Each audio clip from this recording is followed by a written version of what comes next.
여러분, 성공 우울증이라는 게 있다고 하네요. 성공 우울증. 야, 나는 성공 같은 거 안 해봐서 모르겠다 하시는 분들도 있을 텐데, 성공 우울증이라는 게 있답니다. 앞만 보고 달리는 거죠. 열심히 달리는 겁니다. 그렇게 앞만 보고 달리면 결국 남들이 다 부러워할 만한 성취를 이루어내는 거예요. 근데 행복하지가 않은 거예요.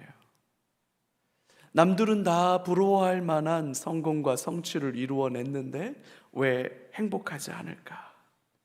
성취감은 금방 사라지고 허무함이 밀려오는 거예요. 운동선수들이 겪는 어려움이라고도 합니다. 올림픽에서 금메달을 따고 나면 더 이상의 성취 동기가 사라지기 때문에 예전처럼 운동에 매진하지 못하는 일이 벌어진다고 그래요. 정상을 향해서 도전하는 것은 쉽지만 이미 정상에 올라선 사람이 그 정상의 자리를 계속해서 지켜내는 건 어려운 일이라고 합니다. 일종의 슬럼프와도 같은 성공 우울증이라고 그렇게 한다고 그래요. 주전 586년에 예루살렘이 완전히 다 멸망했습니다. 성전이 무너졌고요, 성벽이 무너졌고요, 사람들은 다 포로로 잡혀갔습니다. 그 뒤로 70년이 지나서 516년에 예루살렘 성전이 다시 지어졌어요. 예루살렘 성전이 지어지고 한 72년 정도의 시간이 더 지나서 예루살렘 성벽이 재건되었습니다. 에스라가 돌아와서 사역을 한 지 한 14년 정도의 시간이 지난 시점이에요. 드디어 포로로 끌려가기 이전에 예루살렘이 가졌던 그 영광스러움과 아름다움이 재건된 거예요. 재개된 거예요. 회복된 거예요. 엄청난 방해와 공격에도 불구하고 이루어낸 감격스러운 성취입니다. 얼마나 감격스러웠을까요? 성전이 다시 세워졌어요. 예루살렘 성벽이 다시 지어졌습니다.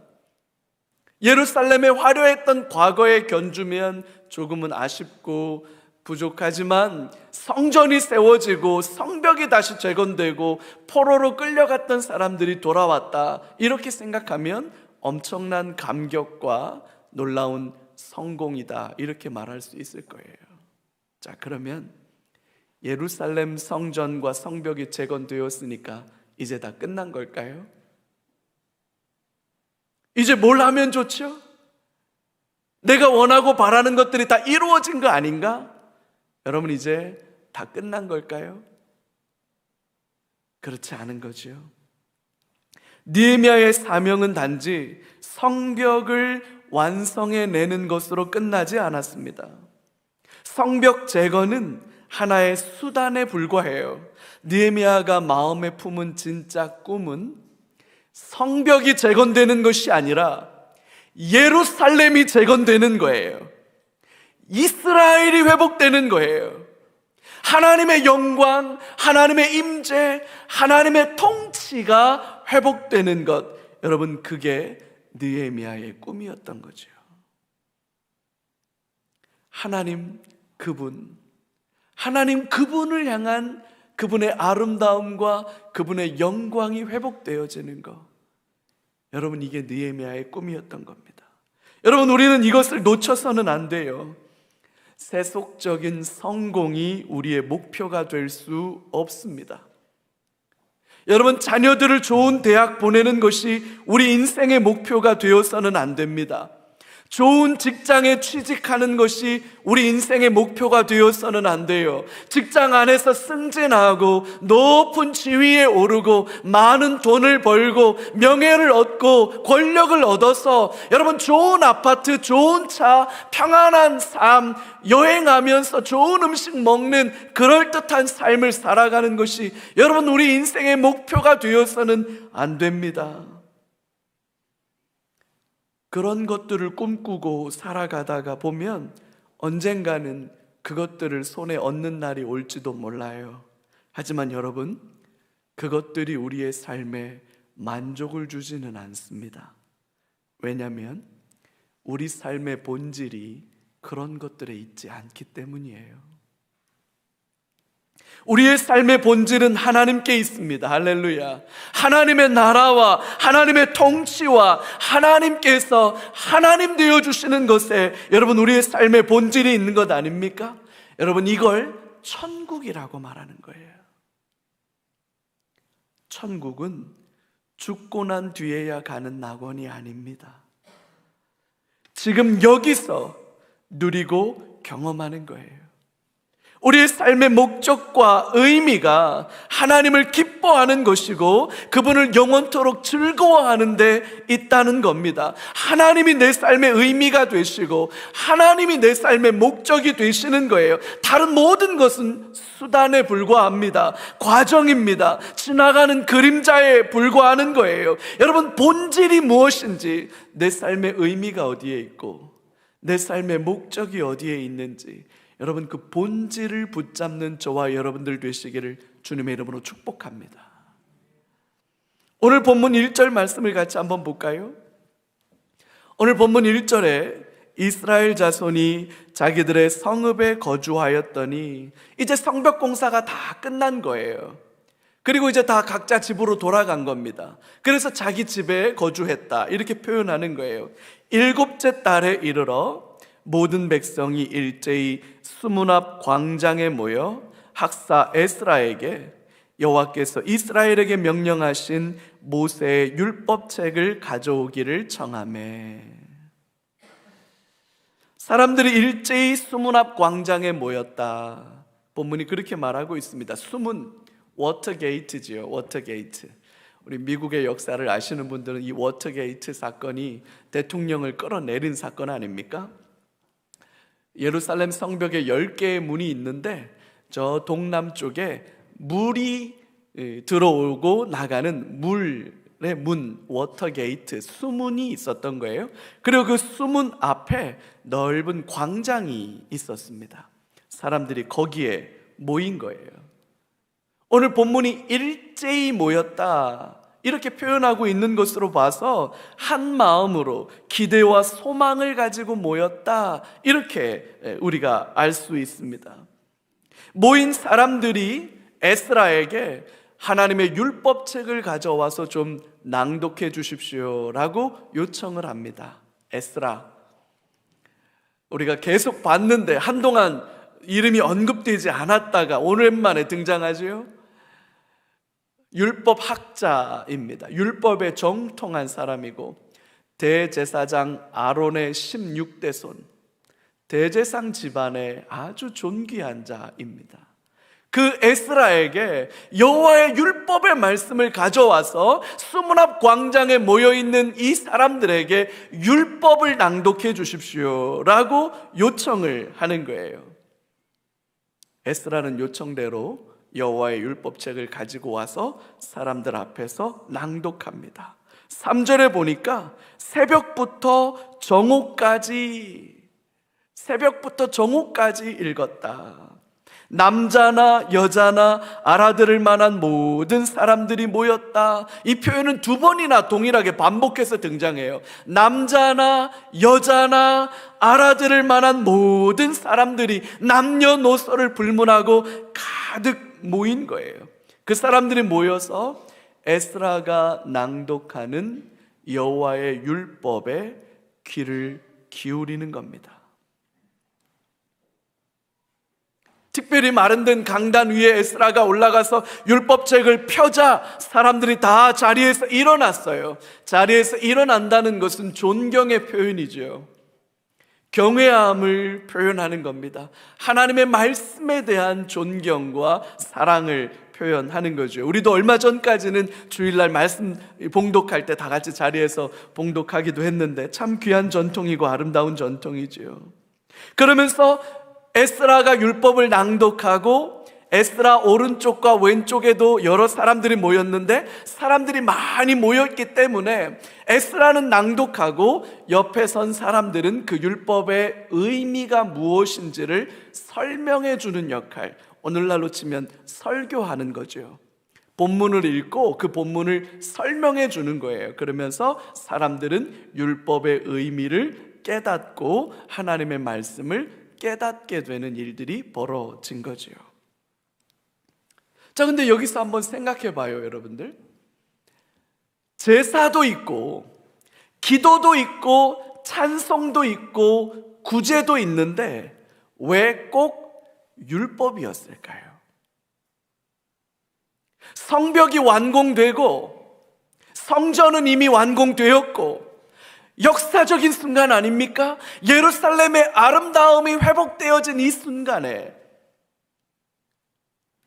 대규모 희생제사, 화목제사를 드리면 어땠을까요? 수많은 레위인들이 모여서 큰 오케스트라 연주에 맞춰서 아름다운 심포니가 연주되면 얼마나 더 감격스러울까요? 기도가 울려지면 더 어땠을까요? 그동안 수고한 사람들, 가난하고 소외된 이웃들을 섬기는 구제가 있었으면 어땠을까요? 왜 그것들을 다 뒤로 하고 율법을 낭독하라? 왜 율법을 낭독한 걸까요? 여러분, 일반적인 종교와 세상 종교와 우리 기독교 신앙이 가지고 있는 차이가 여기에 있습니다. 일반적인 종교들도 예배가 있어요. 기도가 있습니다. 기도에 참 열심이죠.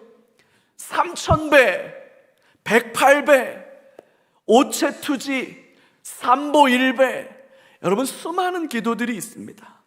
구제가 있어요. 하지만 그 일반적인 세상 종교와 우리 기독교 신앙이 다른 지점이 어디냐면 우리 기독교 신앙과 같은 말씀에 대한 진지함이 없습니다.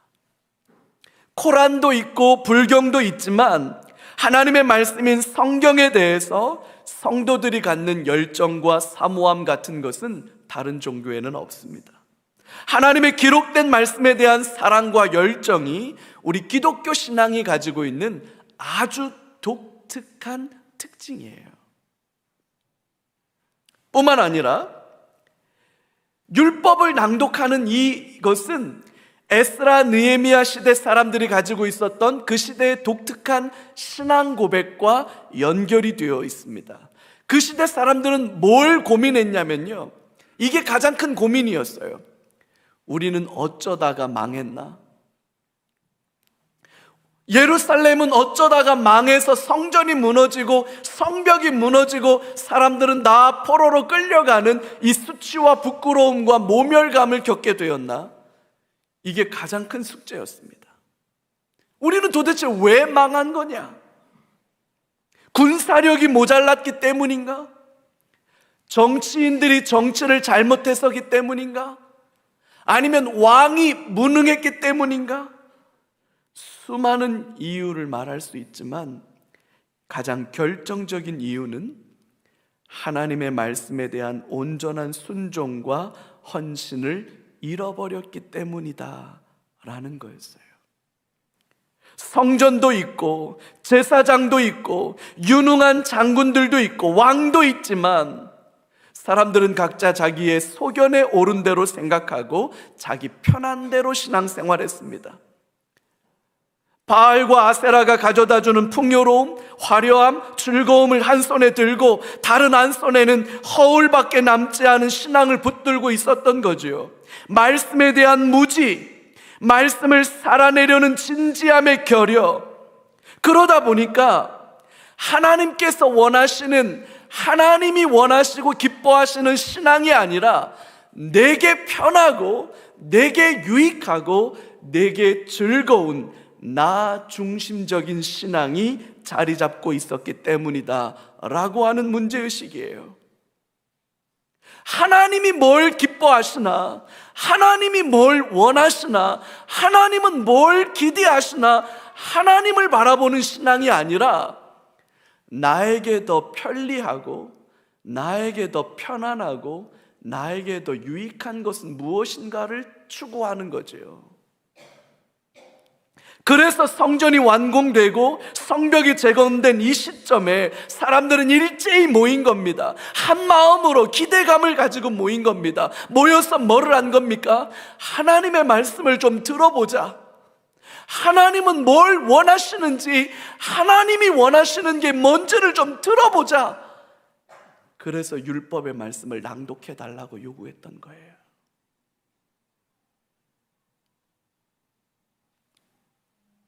여러분, 이게 말씀 사경회의 원조입니다. 말씀 사경회가 이렇게 시작되는 거예요. 우리나라에 복음이 들어온 과정이 참 놀랍습니다. 대부분의 나라에는 선교사들이 먼저 들어가요. 복음을 들고. 그래서 대부분 그 나라에 복음의 역사가 일어나는데, 우리나라는 독특하게도 세계 선교 역사의 유래를 찾아보기 어려운 일인데요, 선교사들보다 말씀이 먼저 들어옵니다. 말씀이 먼저 들어와서 복음의 역사가 시작돼요. 우리나라는 이 짧은 시간에 왜 이렇게 기독교가, 복음이, 교회가 이렇게 힘있게 부흥하고 일어났나? 많은 세계의 이 기독교 현상을 연구하는 학자들이 한국 교회의 이 독특함의 특징 중에 하나가 여기에 있다라고 말합니다. 대동강변에서 제너럴 셔머노를 타고 왔던 저메인 토마스 선교사가 그냥 그 자리에서 참수당합니다. 대동강변 모래톱 위에서 참수당할 때, 그 참수당하기 직전에 형을 집행하는 관리들에게 성경책을 하나 줘요. 한문으로 된 성경책인데, 이 성경책을 받아든 관리가, 야, 요거 종이가 아주 좋네, 요거 담배 말아 피기 딱이겠는데? 그래서 그걸 가지고 갑니다. 그리고 벽에다가 벽지로 발라놓으면 아주 좋겠네. 그래서 그걸 쭉쭉 찢어서 벽에다가 벽지로 발라놓습니다. 그러다가 어느 날 그 기록되어져 있는 한문 성경을 읽다가 예수님 만나요. 놀랍죠? 그래서 예수님을 만나고 복음을 경험하는 사건이 벌어집니다. 비슷한 시기에 만주, 지금 봉천, 그때로 말하면 봉천, 지금은 션양, 심양이라고 하는 도시에 저 스코틀랜드 출신의 존 러스라고 하는 선교사님이 와서 중국인들을 대상으로 사역을 하고 있었어요. 근데 의주, 즉 북한의 의주죠. 의주 상인이 꽤 유명하지 않습니까? 이 의주 보따리 장사하시는 상인들이 봉천에 와 있다가 이 존 러스 선교사님이 그 조선의 상인들을 만납니다. 그리고 나선 조선이란 나라에 대해서 알게 돼요. 그리고 이분이 갑자기 중국 선교를 그만두고 내가 조선 말로 성경을 번역해야 되겠다. 그래서 그 사람들에게 조선어를 배웁니다. 그래서 초기에 번역된 조선어는 황해도 사투리가 들었습니다. 이 갓나새끼 뭐라 하니? 뭐 이런 말들이 황해도 사투리로 번역이 돼요. 그래서 그 말로 번역되던 성경을 통해서 의주 상인들이, 보따리 장사하던 이 의주 상인들이 그걸 성경 보따리 안에 보찜에 넣고 가지고 들어와서 사람들에게 나누어 줘요. 그 쪽복음을 읽다가 예수님을 만납니다. 그 성경을 읽다가 예수님을 경험해요. 그래서 성경이 먼저 들어온 나라입니다, 우리나라가. 그리고 한참이 지나서 1885년 4월 5일 날, 그날 부활주일 날인데, 그날 제물포항에 언더우드와 아펜젤러가 들어오는 거예요.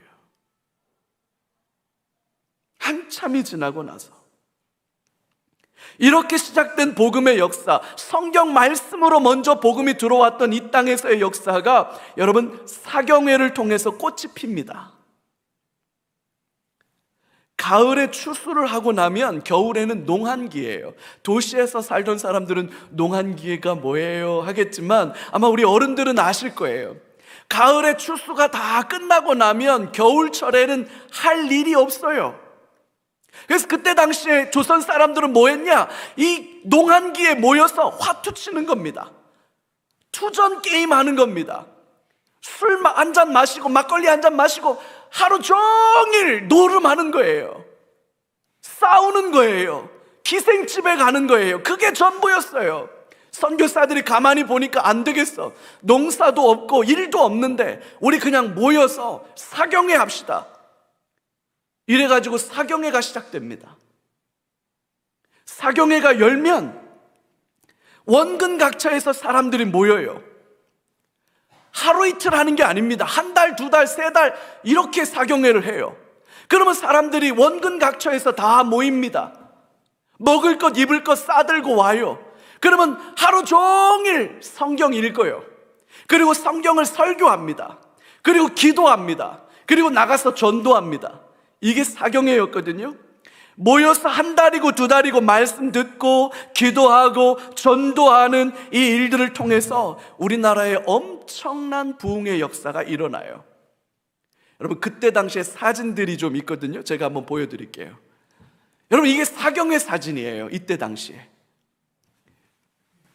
요 빽빽하게 모인, 여러분 1,500명, 3,000명씩 모입니다. 사경회. 이때 당시에 1900년대 초입니다. 초. 저렇게 모여서 빽빽하게 모여서 말씀 듣고 성경 읽고 기도하고 전도 나가는 거예요. 저렇게. 요 사진 보이세요? 저 초가집, 저게 교회입니다. 사경회 끝나고 기념사진 찍은 거예요.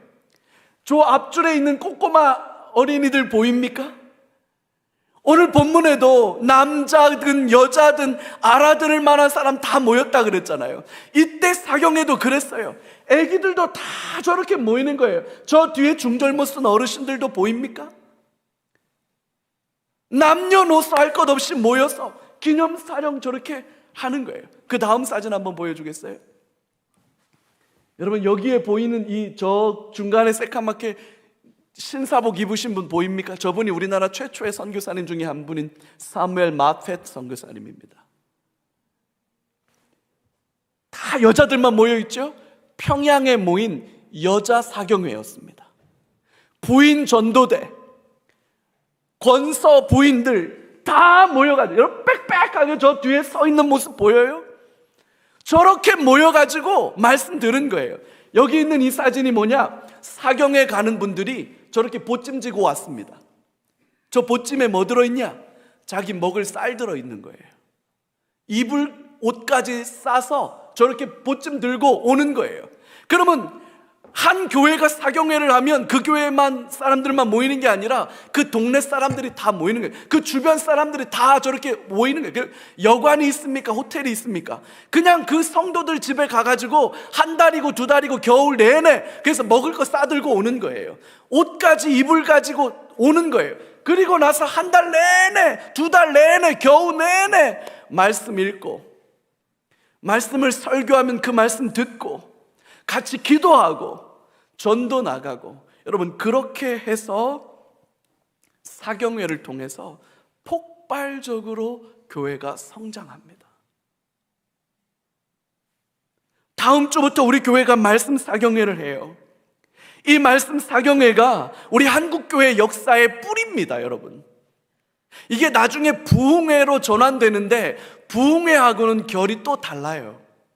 이거 뭐 제 교회사 시간이 아니니까 제가 자세하게 말씀 안 드리는데 부흥회하고는 다른 거예요. 이게 우리 한국교회의 가장 아름다운 신앙 전통 중에 하나예요. 원근 각처에서 모였습니다. 우리 교회 성도들만 모이는 거 아니에요. 그 주변 지역 사람들이 다 모였어요. 2,000명, 3,000명씩 모였어요. 빼곡하게 들어와서 앉아가지고 선교사가 혹은 목사님이, 장로님들이 설교해주는 그 하나님의 말씀을 듣고 그 말씀 붙들고 기도하고 그 말씀으로 씨름했습니다. 우리에게도 이런 은혜가 있었으면 좋겠어요. 내게 편리한 신앙이 아니고요, 내게 익숙한 신앙이 아니고요, 내 마음에 기쁨과 위안을 주는 신앙이 아니고요, 하나님은 뭘 말씀하시는지 한 번쯤은 좀 귀 기울여 하나님께 들어야 안 되겠습니까? 하나님이 기뻐하시는 신앙은 뭔지, 하나님이 원하시는 것은 뭔지, 여러분 내 생각과 내 마음 다 내려놓고 한 번 정도는 좀 귀 기울여서 하나님의 말씀 들어야 하지 않겠습니까? 그런 시간이 되기를 바라요. 수문 앞 광장에 모인 사람들에게 말씀이 선포되었고 사람들이 그 말씀의 의미를 깨닫게 되자 놀라운 변화가 일어납니다. 오늘 본문 8절과 9절에 보니까 하나님의 율법책을 낭독하고 그 뜻을 해석하여 백성에게 그 낭독하는 것을 다 깨닫게 하니 어떤 변화가 일어나냐? 9절인데요, 백성이 율법의 말씀을 듣고 다 우는지라. 백성들이 다 웁니다.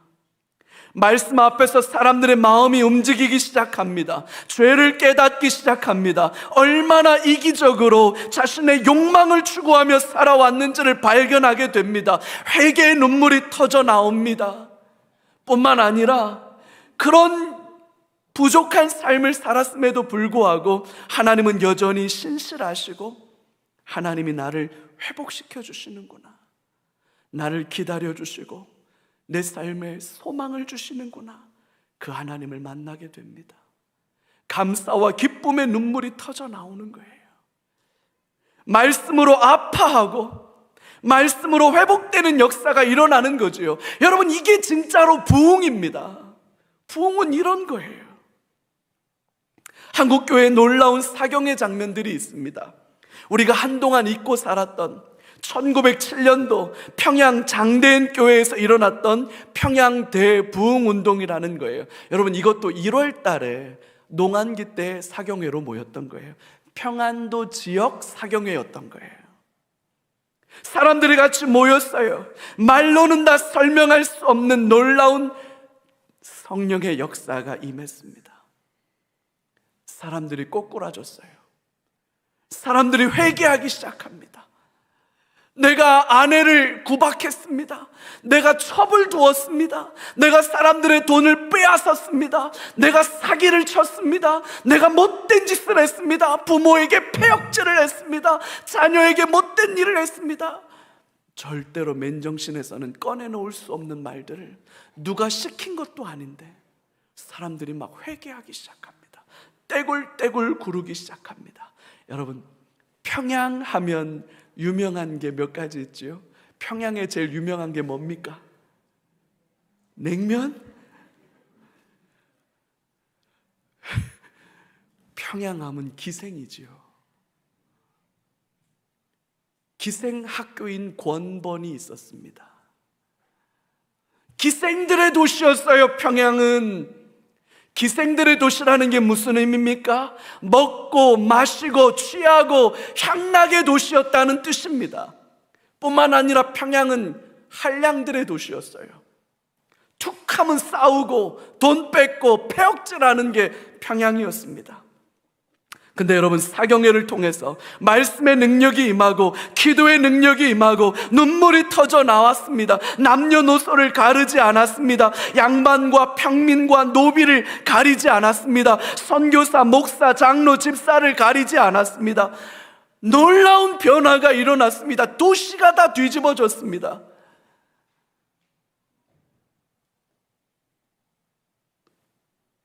세계 기독교 역사에 유례를 찾아볼 수 없는 일이 벌어졌습니다. 선교사들이 본국 선교부에 보내는 보고에 이런 말을 씁니다. 내가 영국의 부흥이 일어났다는 것도 알고 인도의 부흥이 일어났다는 것도 알지만 제가 여기 평양에서 목격하는 것들은 그런 것들과는 차원이 다릅니다. 한 번도 들어보지 못한 일들이 벌어지고 있습니다. 놀랍습니다. 도시가 완전히 바뀌었습니다. 그런 보고서들을 평양이 새 예루살렘처럼 변했다는 보고를 본국으로 합니다. 여러분, 저는 이번 사경에 이런 놀라운 역사가 일어나기를 소망합니다. 목사님, 그러다가 아무 일도 안 일어나면 어쩌려고 그래요? 괜찮아요. 눈에 보이지는 않지만 하나님이 일하기 시작하신 줄로 저는 확신합니다. 눈에 보이는 가시적인 변화가 일어나지 않아도 괜찮아요. 일어날 때까지 할 거예요. 그런 놀라운 부흥의 역사가 우리를 뒤집어 엎어 놓는 하나님의 역사가 일어나기를 소망하고, 제가 이 교회의 담임 목사로 섬기는 한은 저는 11월 첫 주 한 주간 동안 말씀 앞에 나아가 엎드릴 거예요. 그 말씀 붙들고 기도할 거예요. 여러분, 1907년도에 평양에서 일어났던 그 놀라운 부흥의 역사가 한국교회를 만들어냈다면, 코로나 팬데믹 상황에서 교회가 침체되고 교회가 쇠퇴하고 있다라고 말하는 이 시대에는 왜 하나님의 역사를 꿈꾸지 않습니까? 왜 하나님의 부흥을 소망하지 않습니까? 나는 이 시대에도 하나님은 동일하게 일하신다고 믿습니다. 그렇게 될 때까지 기도하는 거예요. 계속해서 기도하는 거예요. 하나님이 우리 안에 어떻게 놀라운 일들을 일으켜내시는지 좀 보자고요. 그 일에 여러분들 함께 하시기를 부탁드립니다. 특별히 우리 남자 성도님들 분발하실 수 있기를 바랍니다. 압니다. 직장 생활이 얼마나 어려운데 목사님 그렇게 합니까? 출근은 어떻게 하고 직장은 어떻게 하라고요? 맞습니다. 압니다. 이해합니다. 여러분, 그래도 1년에 한 번 정도는 하나님 앞에 엎드려야 하지 않겠습니까? 그래야 우리가 좀 살지 않겠습니까? 내가 원하는 신앙이 아니고요, 하나님은 뭘 원하시는지 좀 엎드려 들어야 하지 않겠습니까? 하나님이 뭘 기대하시는지에 대해서 우리의 마음을 기울여서 한 번은 좀 들어야 하지 않겠습니까? 나는 우리 청년들이 같이 모일 수 있기를 바랍니다. 우리 어린 아이들도 같이 모일 수 있기를 바랍니다. 여러분, 우리의 다음 세대, 우리 자녀들이 어떻게 하면 믿음의 세대로 일어날 수 있을까요?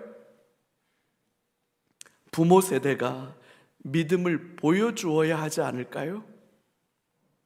기도하는 모습을 보여주어야 하지 않을까요? 말씀을 살아내기 위해서 몸부림치는 모습을 보여주어야 하지 않을까요? 듣기만 해서는 안 됩니다. 눈으로 봐야 합니다. 봐야 따라하지요. 눈물 흘리는 엄마의 그 눈물 흘리는 기도를 봐야 우리의 아이들이 기도하지 않겠습니까? 우리 아빠가 뭐 때문에 저러는지는 모르겠지만 몸부림치며 눈물로 기도하는 모습을 우리 어린 아이들이 봐야, 아빠 왜 울어? 울지 마 하면서 그 아이가 아빠의 흐르는 눈물을 닦아주어야, 그래야 그 아이들도 커서 인생이 만만치 않구나, 인생이 참 힘들구나 느낄 때, 예전에 우리 아버지 기도하시던 모습이 기억난다, 나 예전에 우리 엄마 기도하시던 모습이 기억난다, 나도 하나님께 나아가서 엎드려야겠다. 그래서 여러분 엎드려 기도하지 않겠습니까? 봐야 기도하지요. 여러분, 제가 그래서 이 사진 한번 좀 여러분들에게 보여주고 싶어요. 여러분, 이 사진 아시는 분들도 많이 계시지요? 저 마룻바닥에 무릎 꿇고 엎드려 기도하는 저 젊은 자매를 좀 보세요. 여러분, 그 앞에 있는 요 꼬맹이 엄마 기도하는 거하고 아무 상관없어. 저 등허리에 있는 녀석도 엄마 기도하는 거하고 아무 상관없어. 엄마만 기도하고 있는 거야. 근데 여러분, 저 꼬맹이들이 그 마룻바닥에 무릎 꿇고 쏟았던 엄마의 눈물의 기도를 기억하지 않겠습니까?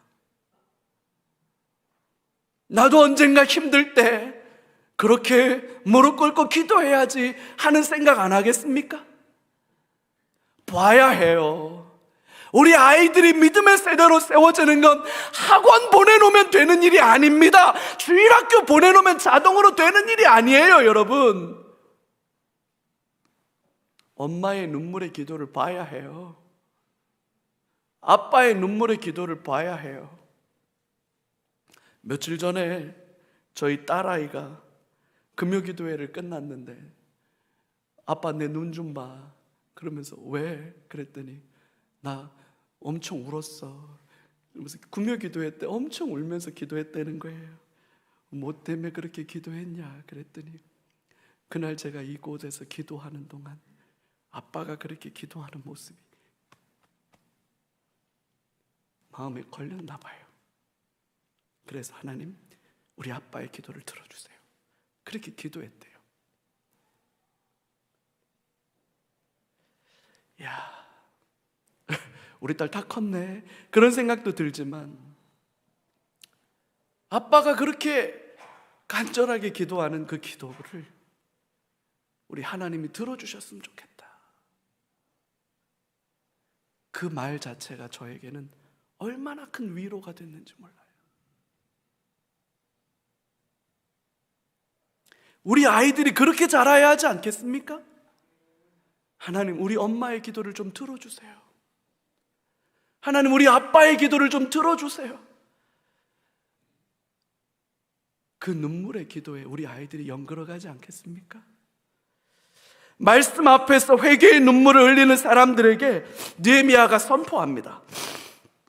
여호와로 인하여 기뻐하는 것이 너희의 힘이다. 여호와로 인하여 기뻐하는 것이 너희의 힘이다. 울지 말라, 근심하지 말라. 오늘은 잔치하는 날이고 오늘은 축제하는 날이다. 맛있는 것을 먹고 마시고 즐거워하라. 그렇게 도전해 줍니다. 여러분, 회개의 눈물을 지나 하나님의 기쁨이 임하는 거죠. 여호와를 기뻐하라. 그가 내 마음의 소원을 내게 이루어 주시리라. 여호와를 기뻐하라. 그가 내 마음의 소원을 내게 이루어 주시리라. 이번 말씀 사경해 주신 하나님의 약속의 말씀입니다. 여러분, 이 약속의 말씀 앞에서 회개의 역사가 일어나기를 바랍니다. 회개의 역사가 지나가고 난 뒤에 하나님의 기쁨이 임할 줄로 믿습니다. 아무도 빼앗을 수 없는, 설명할 수 없는 하나님의 기쁨과 즐거움이 기도 응답 가운데 저와 여러분들에게 임하기를 소원합니다. 그래서 여러분, 사경회가 한국교회를 이렇게 세웠다면 그 사경회가 다시 한번 우리 수원 3.1교회를 일으켜 세우는 하나님의 또 다른 부흥의 역사가 되기를 소망합니다.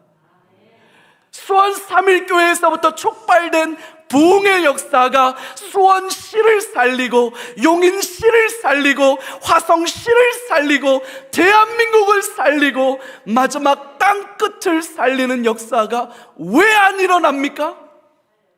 왜 우리는 소망하지 않습니까? 그건 옛날에 있던 일입니까? 이제는 멈추어진 일입니까? 이제는 꿈꾸어서는 안 되는 일입니까? 주 안에 사랑하는 성도 여러분, 우리 꿈꿔요. 우리 기도해요. 우리 말씀 앞에 좀 엎드려요. 엎드려서 하나님이 뭘 말씀하시는지 좀 들어요. 하나님이 뭘 원하시는지 좀 들어요. 그리고 그 하나님 앞에 같이 기도해요. 여러분, 주보에 요 3가지 기도 제목 적으시라고, 여러분 이거 한 주간 동안 작정하시면서 정말 내 인생 기도 제목인데 하나님 좀 이루어 주세요 하는 거 적어요. 적고 이거 붙들고 기도해요. 그리고 여러분 이거 목자들한테 아니면 교육자들한테 전달해 주세요. 그럼 우리가 이 기도 제목 취합해서 함께 기도할게요. 여러분, 그때 하나님이 놀라운 역사로 우리 안에 일하실 줄로 믿습니다. 우리 하나님 앞에 같이 한번 기도하죠.